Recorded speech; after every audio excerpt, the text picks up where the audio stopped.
Jour numéro 6.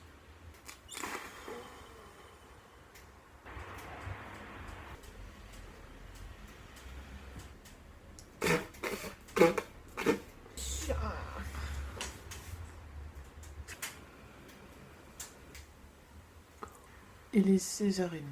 Je me suis sentie d'une faiblesse absolue. J'ai mis genre 15 minutes à sortir du lit. J'ai galéré. Mon ressenti ce matin, j'ai l'impression d'être revenue un petit peu à la case départ. Les doutes, les questions, etc.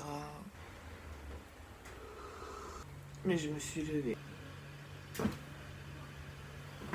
Petit chatou.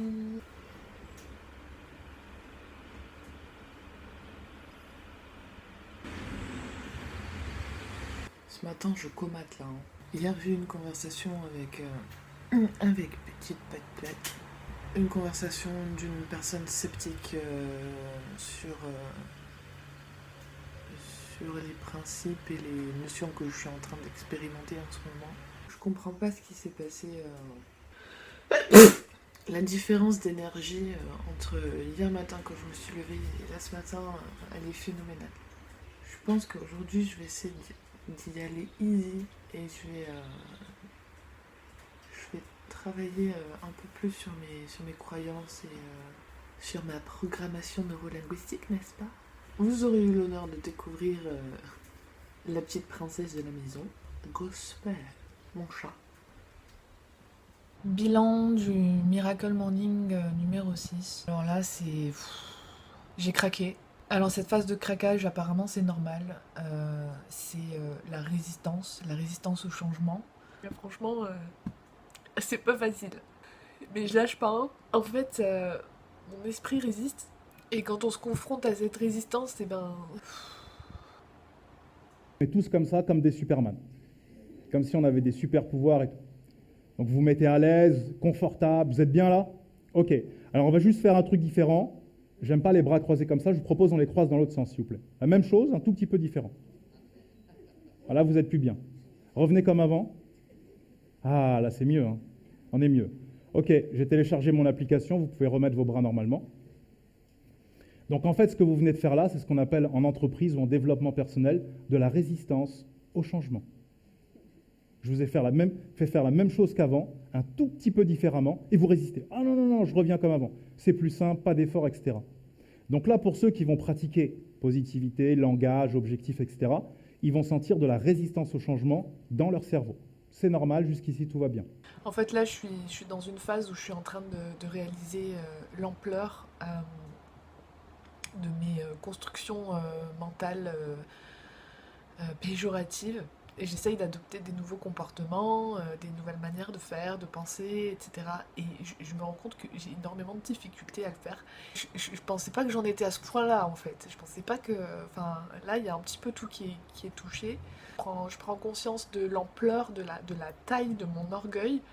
Mais là, il faut que je m'accepte comme je suis pour m'améliorer. Avec toutes mes défaillances de détermination et... J'ai l'impression de ne pas me connaître en fait.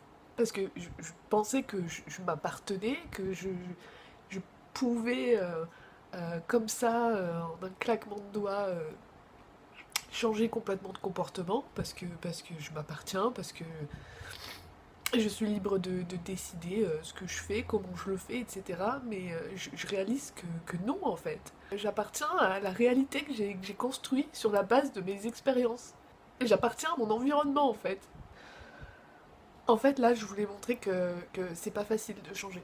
Vraiment,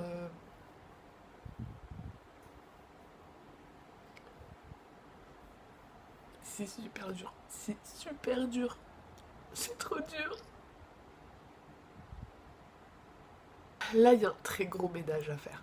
C'est un peu comme si je venais de recevoir un courrier dans lequel on m'informe que j'ai hérité à ma naissance d'un très grand manoir avec je sais pas combien d'hectares et que du coup j'en avais pas connaissance au cours des 29 dernières années et là du coup j'en ai connaissance et je me dis super ça va régler tous mes problèmes donc je prends un billet de train, j'y vais et là je découvre que en fait le grand manoir et ses je sais pas combien d'hectares ils sont complètement squattés, le manoir est en ruine, tout tagué de partout, dégueulasse, des seringues de partout, des camés à l'intérieur. Et puis j'ai tous les papiers qu'il faut, du coup je vais à la mairie, etc., me renseigner comment on fait, comment on s'y prend pour virer des squatteurs, récupérer les droits en fait sur mon bien, sur ce qui m'appartient, pour pouvoir commencer les travaux à l'intérieur. Et là on me dit ben non, ça fait 20 ans que ces gens ils habitent là, etc., c'est chez eux maintenant, ou bien ça va prendre des mois et des mois, voire des années avant de les déloger de là. Ensuite tu te dis ok très bien, tu vas dans une agence immobilière et tu te dis tu vas le vendre le bien, il y a peut-être quelqu'un qui aura envie d'investir je sais pas combien de mois pour tout réparer. Le truc, on te dit qu'à la base,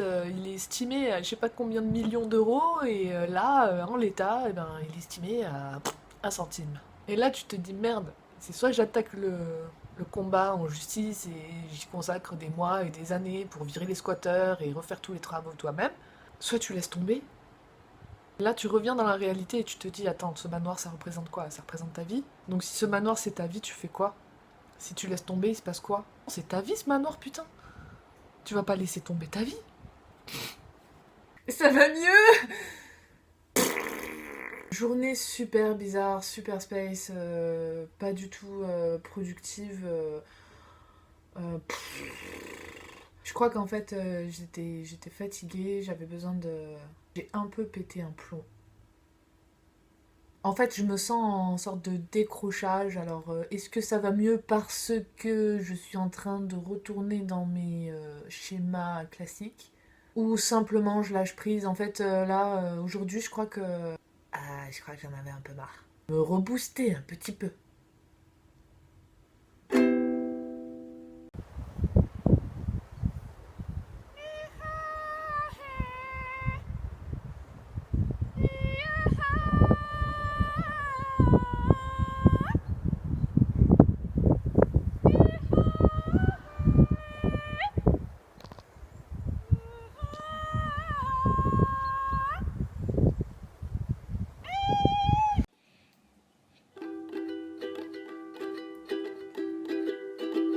So said I, now I know. Silence like a virus grows. It contaminates what world teaches you. It contaminates what life gives you. It kills hearts.